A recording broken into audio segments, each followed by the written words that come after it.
So, good morning mga amigo. Welcome ulit sa ating YouTube channel, ang Pablo's Kennel.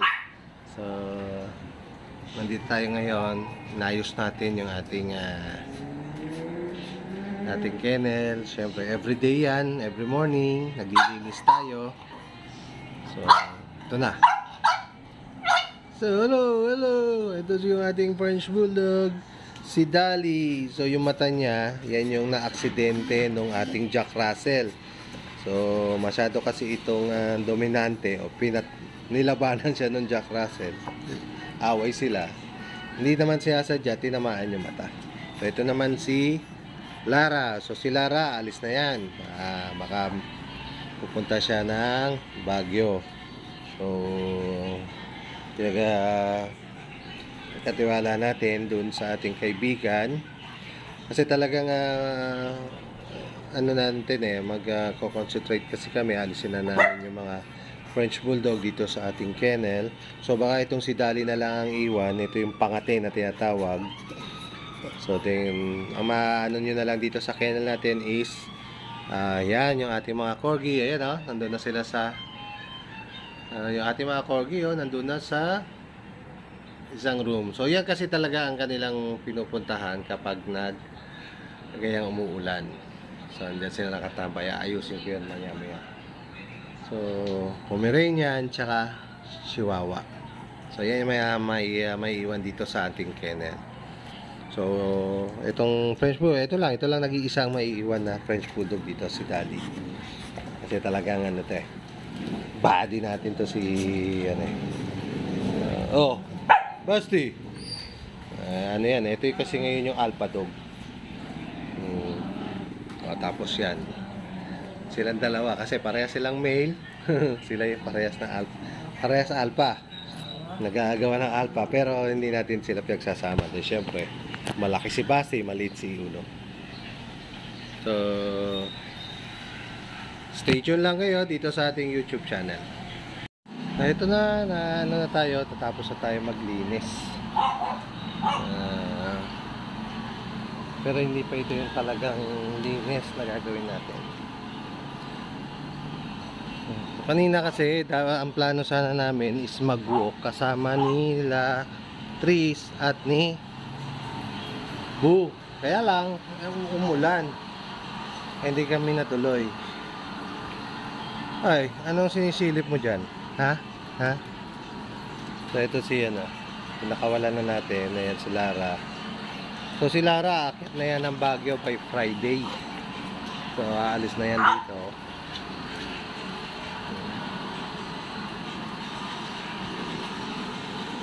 So inaayos natin itong ating kennel kasi re-reopen na namin yung transient house kasi tumatanggap kami dito ng lodging ng mga aso para doon sa mga gustong magbakasyon. So nahinto kasi nung mga nakaraan kasi naging busy. So ngayon i-reopen namin yung aming transient house for dog. So inaayos na ngayon. So yung mga fence natin na yan, aayusin natin yan, pagagandahin ulit. So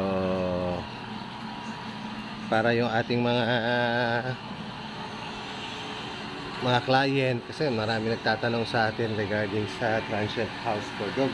So, talagang marami naman ang nangangailangan ng pag-iiwanan ng kanilang mga alaga.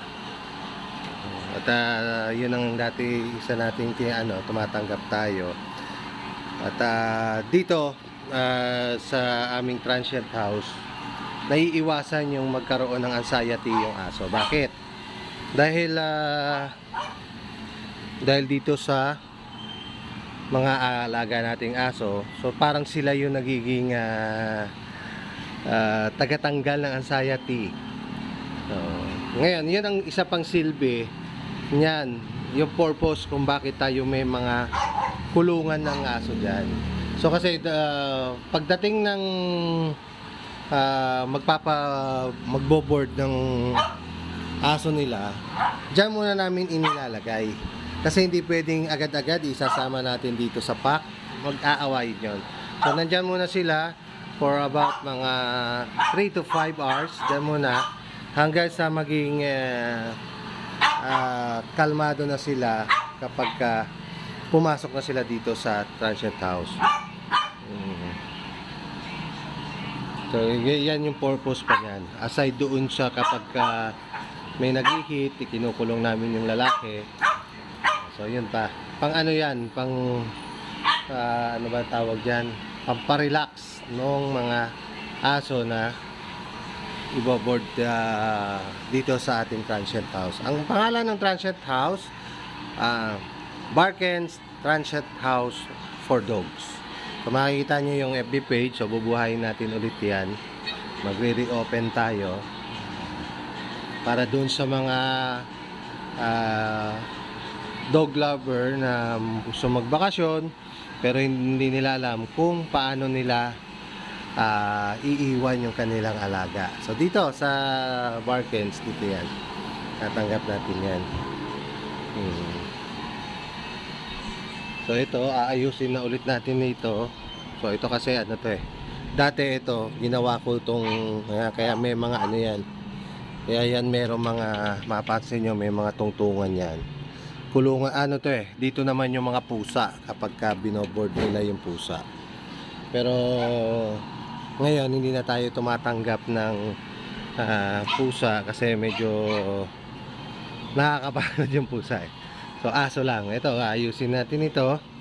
Ito yung isang kapag kasi dito naka-range lang sila. Pagka malakas ang ulan, pumapasok dito sila nag-i-stay. So iayusin natin ulit. Pagagandahin ulit natin itong ating transient house for dogs. So yan yung update dito sa ating Pablo's Kennel.